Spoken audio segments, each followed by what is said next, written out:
Sir, आपका transfer कर दिया गया, ये कई मामले आपने शुरुआत में जब उठाए, जी, और आरपीएससी से चयनित होके आप जी, प्रोग्रामर बने थे इसमें, जी, फिर आपने ये जो प्रोग्राम देखा भ्रष्टाचार वाला जी, जी, तो उसके बाद आप रिजाइन करते हैं 2016 में, 2 साल घर बैठने के जी। बाद। फिर एलएलबी की क्या सूझी, क्यों वकालत की, मतलब वकालत इस करना? ड्यूरेशन में मेरे इतने सारे केसेस हो गए थे कि मुझे आए दिन कोर्ट में बैठना होता था। जी। तो बड़ा फ्रस्ट्रेशन होता था, एक आम आपको आदमी लगा से। काला कोट पहन के बैठते हैं? मुझे लगा कि ब्रेड एंड बटर का इंतजाम भी कुछ किया जाए, दाल रोटी का इंतजाम भी किया जाए, क्योंकि और कोई मेरे पास प्रोफेशन नहीं है। मैं तो एक आम आदमी हूँ। जी। पहले कंप्यूटर फील्ड में था, आईटी फील्ड में था, और जब डिपार्टमेंट ऑफ आईटी में गया तो अपना सारा काम बंद करके गया था। जी। तो पहले क्या करते थे आप, मतलब? इससे पहले मेरा अपना इंस्टीट्यूट था, एक छोटी सी मेरी कंपनी थी। जी। उस लॉजिक पेस टेक्नोलॉजीज प्राइवेट वहाँ लिमिटेड के आप नाम क्या से सॉफ्टवेयर्स बनाते थे या? सॉफ्टवेयर बनाते थे, और ट्रेनिंग का दोनों का अच्छा, काम था अच्छा, मेरा। जी, जी। लेकिन जब वहाँ गया तो सब कुछ बंद हो गया।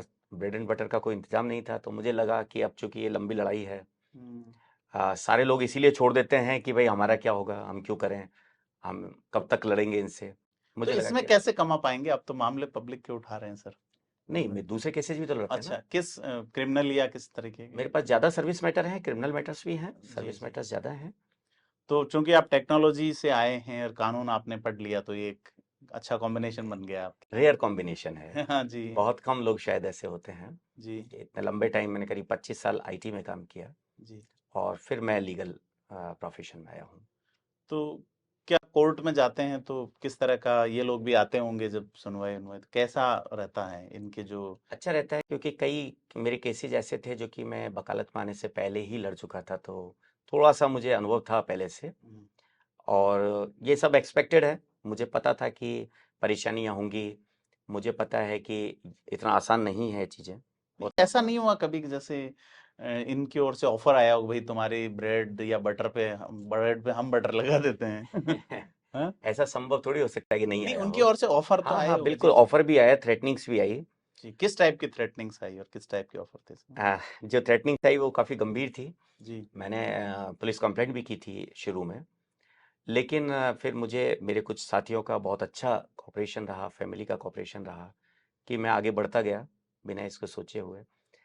और ब्रेड एंड बटर के लिए तो अब ये तो बस मेरी एक गलती ढूंढ रहे हैं, कहीं इनको जरा सी गलती मिल जाए तो शायद मेरा कीमा बना दें। जी। पूरी सरकार और सारे लोग केवल एक गलती के इंतजार में हैं। जी। और ये ऊपर वाले का आशीर्वाद है कि अब तक हमसे गलती नहीं हुई, जी।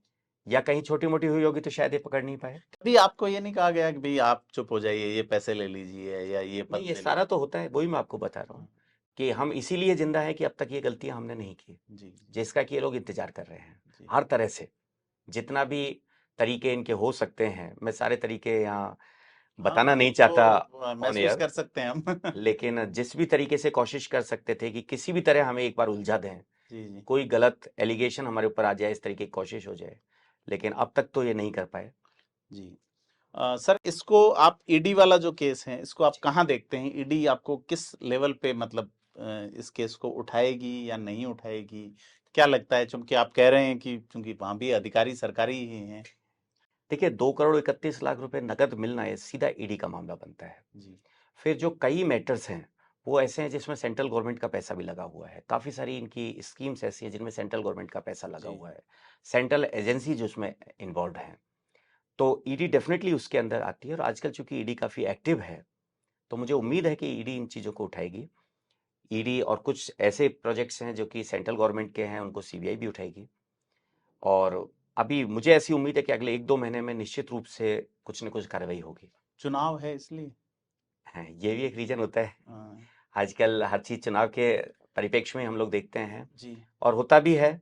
लेकिन किसी भी वजह से अगर मैटर उठता है जी। तो एक बहुत बड़ी बात है। ये बात है कि वो पत्थर आप तबीयत से उछाल रहे हैं, और आग कहीं भी हो सीने में, तेरे सीने में नहीं सही, मेरे सीने में सही। हाँ, आग। एक्शन तो होना चाहिए किसी भी वजह से हो, इलेक्शंस की वजह से सही। जी। अगर इलेक्शंस की वजह से ही गरीबों के घर में नेता जाते हैं, चलो इसी बहाने से ही नेता तो आते हैं। हाँ, एक दिन तो दिवाली आई। एक दिन का दिवाली है ही, तो उसी तरीके से मैं मानता हूँ कि इलेक्शन के बहाने ही अगर एक्शन होता है, क्योंकि अभी तक ये हुआ कि काफ़ी सारे मैटर ऐसे हैं जो कि वसुंधरा जी के कार्यकाल के थे, काफ़ी सारे मैटर गहलोत साहब के कार्यकाल के थे, लेकिन दोनों पर ही कार्रवाई नहीं हुई। नहीं, मेरा तो ये मानना है सर कि अधिकारी जो है इसमें अगर अपन नेताओं को छोड़ दें, भूल जाएं, जी साइनिंग अथॉरिटी कौन है?